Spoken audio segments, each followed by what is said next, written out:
Our second introducer is Bob Giffra. Bob told me to be brief. I will be brief. Bob is a partner at Sullivan & Cromwell. He is a star. The only other thing I will say about him, because someone really wanted me to share this information with this group, is that some time ago, Bob won the Westchester Junior Golf Championship. Bob, please come to the stage.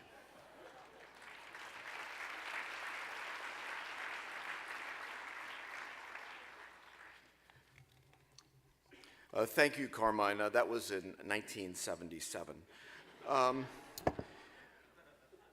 We're all products of our beginnings. Our honoree, Greg Palm, did not grow up on Park Avenue, Scarsdale, or Bronxville. He's from Shenango Bridge, one of those small towns in upstate New York, which city people don't understand or fully appreciate. His father was a union electrician. Greg has the shortest bio on the entire Goldman Sachs website. In fact, it's probably the shortest bio of anyone in this room. It's one sentence long. Greg had a reasonably strong academic career. After graduating from Shenango High School, Greg obtained a scholarship to attend a technical school in Boston known as MIT, where he studied economics, physics, and math. I suspect not many people in this room can say that. He graduated at the top of his class with a GPA of 4.9 out of 5, and during the summer, he worked on highway projects in upstate New York. How many of your kids do that anymore? Greg then went to a moderately sized law school in Boston, where he also obtained an MBA. He again graduated at the top of his class with a straight A average. There's a pattern here. Greg then clerked for Judge Henry Friendly, and in Henry Friendly's biography, the most notable reference to Greg at page 107, so I'm not making this up, is that Greg and his co-clerk set the record for the most billable hours. Greg apparently slept in chambers 2 nights a week. Greg then made his way further south to the Supreme Court, where he clerked for Justice Lewis Powell. In looking through the Sullivan & Cromwell archives, I came upon a 1976 exchange between Justice Powell and Ward Fauché, then the chairman of Sullivan & Cromwell. After describing Greg as, quote, an exceptionally fine law clerk, the justice went on to say, unlike most of the clerks, Greg is not interested in being a litigation lawyer. He likes and has a real aptitude for general business law. That prediction certainly proved true. The justice then concluded, quote, Greg is shy and a bit reserved, but I think you will find that he is a fine young man, close quote. Now, in response, Fauché wrote back, he will be especially welcome to my colleagues in the trenches of the corporate and securities law practice. His indoctrination will be immediate and intensive. In those days, Sullivan & Cromwell was like a cult. In 1992, after heading S&C's corporate practice, Greg left to join a small private partnership known as Goldman Sachs. For the past 25 years, as Goldman Sachs has become bigger and more successful, Greg has been the one constant. Serving as GC of Goldman Sachs is a little bit like landing a jet plane on an aircraft carrier at night. There's little margin for error. Not surprisingly, Greg is calm under fire.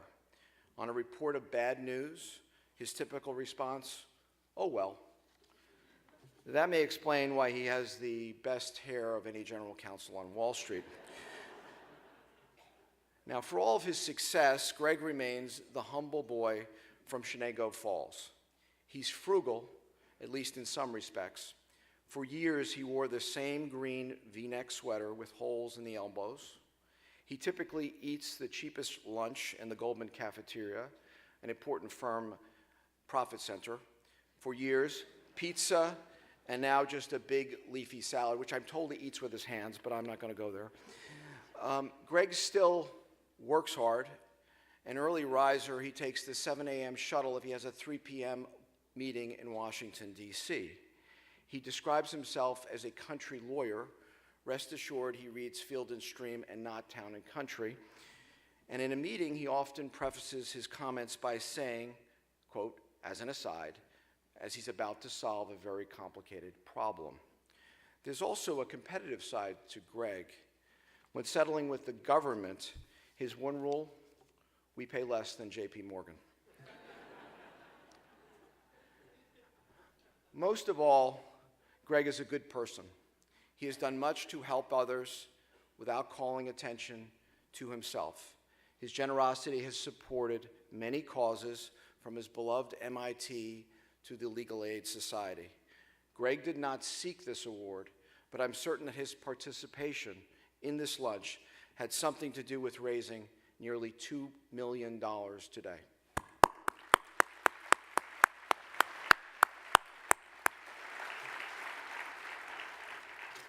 It's my honor to present the 2018 Law and Society Award to my good friend, someone we all respect, Greg Palm, in honor of his unwavering leadership, professionalism, and integrity. Come on up, Greg.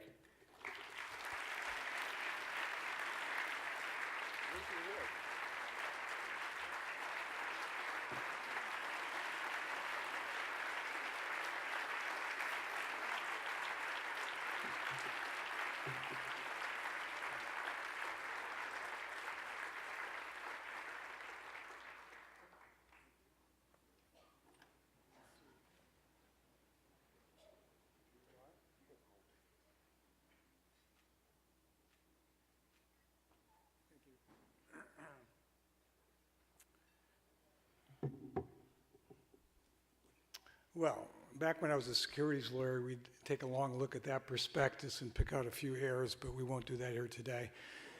Anyway, I would say I'm delighted to be here. I'm actually very delighted about the organization. I do care a lot about equality, equal opportunity, protecting those who really can't protect themselves. I don't care a lot about standing on stages like this. It's not what I do. But it's great being here. The one question you're obviously asking was, where was I in 1979? Unfortunately, I was already an associate at Sullivan & Cromwell, so obviously the answer is I was in my office regardless of whatever time of the day it was. So all I really wanted to say was, I think your being here is really great. You're here in honor of this organization. You all show an interest, I think, in things that people here should care about and do care about. Goldman Sachs really systemically, or more as a organized fashion, I'll say, went into pro bono a little over a decade ago, and actually the organization we teamed up with at the beginning is this organization, and they were really quite helpful because you can have all the energy and interest in the world, but if it's not channeled in the right way, it goes nowhere. And so we're good at lots of things at Goldman Sachs. One of them isn't particularly how to take your good thoughts, good efforts, and other things and direct them the right way. So we very much appreciate all the help we've gotten over the years here and elsewhere. We do work with a number of the law firms here, inside and outside this organization's auspices. For example, one of our big projects, at least in the United States, and also to a lesser degree overseas, is something called 10,000 Small Businesses. That's where we work with entrepreneurs who are starting and struggling and trying to create something in life. I think right now we're working and have worked with something like 88 law firms across the country in that context. So it's a very important effort. And again, what we try to do is to take our folks, work with whether it's Devereux and Plimpton, whether it's Jones Day, whether it's Sullivan and Cromwell, Cleary, whomever, and hopefully have you take our people and put them to work. So anyway, thank you for letting me be here, stand here. I'm really glad you raised a lot of money. You do a terrific job, and I won't see you next year, but maybe I'll see you somewhere else. Anyway, thank you.